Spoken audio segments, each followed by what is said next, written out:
In this recording, we will discuss an introduction to the nervous system. The nervous system controls our perception and experiences of the world around us. It directs your voluntary movements. It is the seat of consciousness, personality, learning, and memory abilities. It also helps regulate many aspects of homeostasis in conjunction with your endocrine system. These include, but are not limited to, your respiratory rate, your blood pressure, your body temperature, your sleep-wake cycle, and your blood pH. We can divide your nervous system into two categories, and these are based on anatomical divisions. We have your central nervous system, or your CNS, and we have your peripheral nervous system, or your PNS. Your central nervous system includes your brain and your spinal cord. The brain itself is made of billions, and that's billions with a B, of nerve cells. We call these neurons. Your spinal cord, which runs from your foramen magnum and continues through the vertebral foramina of your vertebral column, and it runs from your first cervical vertebra all the way to your first or second lumbar vertebra. Now, if you remember, you do have more than two lumbar vertebrae, so your spinal cord does not run down the entire length of your backbone. Okay, that's a common misconception. The spinal cord itself is made of millions, with an M, of neurons, which millions is still kind of a lot. We have much fewer neurons here than the brain, but again, millions isn't anything to be ashamed of. These neurons help the brain to communicate with the body itself below the head and neck region. And then your peripheral nervous system. These are all of the nerves that we find in the body outside of the skull and the vertebral column. These nerves consist of axons of neurons themselves, which are bundled together. We also have blood vessels and connective tissue to hold everybody in place and make sure everybody gets the nutrients they need. These nerves carry signals to and from the central nervous system, and we classify them based on the origin, so where they come from, or the destination, where they are going. You can see here we've got your cranial nerves. Okay, these nerves go from your brain to your eyes, your ears, your nose, other parts of your head and face. Okay. Then you have your central nerves, okay, that are in the brain and spinal cord themselves.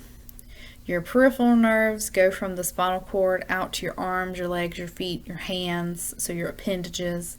And then your autonomic nerves go from the spinal cord to your internal organs, your lungs, your heart, stomach, etc. Okay. Now, we can also divide the nervous system into functional categories. We have three functional categories to include sensory, integrative, or motor functions. Okay. Your sensory functions. Okay, so when you hear sensory, you should really think about your five senses that you learned about when you were little. Okay, so sensory functions, we're going to gather information about both your internal and your external environments. Okay. This input is gathered by your sensory neurons. Okay, you might hear them termed afferent neurons. Okay, these are from your peripheral nervous system. Depending on where this input is coming from, okay, we can further subdivide this category into somatic and visceral sensory divisions. If these signals, if the input is coming from your skeletal muscles, your joints, your bones, your skin, okay, and your special senses, so your eyes, your ears, your nose, your mouth, etc. Okay. That is all part of your somatic sensory division. So remember, soma means body. Okay. Now your visceral sensory division, these neurons are going to transmit signals from the viscera, or your organs, such as your heart, lungs, stomach, kidneys, bladder, etc. Okay. So we are getting internal signals. Okay, or information about your internal environment is going to go through your visceral sensory division. Information that runs or is coming from more of your external environment is going to run through your somatic sensory division. Okay. And then we have to do integrative functions. Okay. Okay, so your central nervous system is going to analyze and interpret the incoming sensory information and determine if and what is the appropriate response. Okay, so this next little bullet point, 99% of integrated sensory information is subconsciously disregarded as unimportant. Y'all, 99% of everything that we're telling our brains about, our brain has decided it just doesn't care. Okay? It's not worth a response. The remaining 1% of information, sensory information, that makes its way to your brain, okay, does lead to some sort of response, and it's usually a motor response. So that's just kind of mind-blowing. 99% of the things that we perceive both internally and externally around us, your brain decides it's unimportant. It's not even worth a response. Okay? And considering how many things on a regular basis we do respond to, okay, should give you an idea of just how much information we are sending to our brains all the time.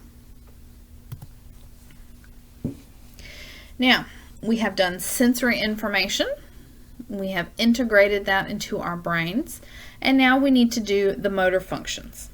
Okay? You have a motor division of your peripheral nervous system. You might hear this termed your efferent division with an E, or your efferent neurons. Okay?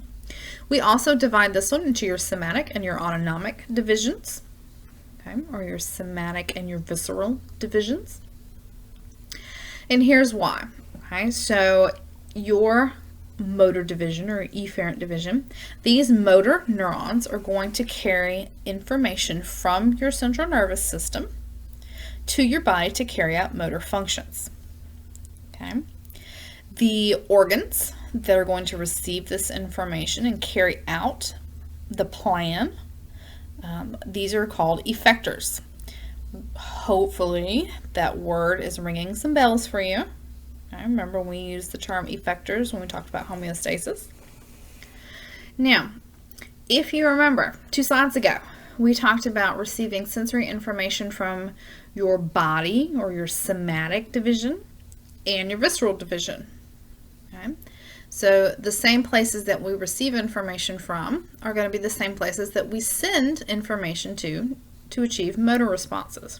So your somatic motor division, okay, these neurons are going to transmit signals exclusively to your skeletal muscle. Okay, your voluntary motor division. This is where voluntary movement comes from. Okay, so somatic, remember, meant body. Your skeletal muscles move your body. Your autonomic nervous system, your ANS, okay, which is also your visceral motor division. Okay, so if you like the term visceral, okay, that's good, but you are going to hear the term autonomic nervous system or your ANS. That word is going to pop up quite a bit, so make sure you understand that those terms are interchangeable. Okay? Now your visceral motor division, these motor neurons are going to carry information to your thoracic and your abdominal viscera. Okay, so remember that's your organs. So your thoracic, your heart and your lungs, and your abdominal would be your digestive organs, urinary organs, things like that. Okay. These organs are going to play a role in homeostasis. Okay. In addition to those organs, your autonomic nervous system also sends motor signals to your glands, to your smooth muscle, and to the cardiac muscle itself. Okay. So this is how we get involuntary muscle contractions. Okay, so again, we received sensory input from your somatic and your visceral divisions.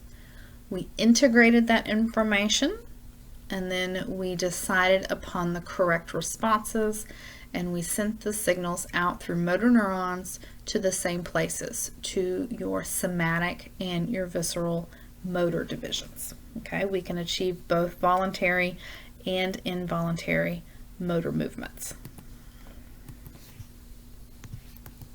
Okay, so here we go. Our central nervous system, brain and spinal cord, can talk with your peripheral nervous system. Okay, Why are we talking back and forth? Because ultimately we have received sensory information. Remember, this could come from the body itself, okay? Bones, muscles, things like that, or your visceral division, so your organs. Notice all of that information is going up through your peripheral nervous system, okay? Cranial nerves, your spinal nerves. Eventually it'll make its way to the brain and the spinal cord. Remember your brain and your spinal cord, and this is where we're going to do that integration to come up with a plan. We're going to come up with an appropriate motor response to send back through your cranial nerves and or your spinal nerves to your motor division. And depending on what the plan is, we can send motor signals to your skeletal muscles and or to your smooth muscle, your cardiac muscle, your glands, your organs, etc.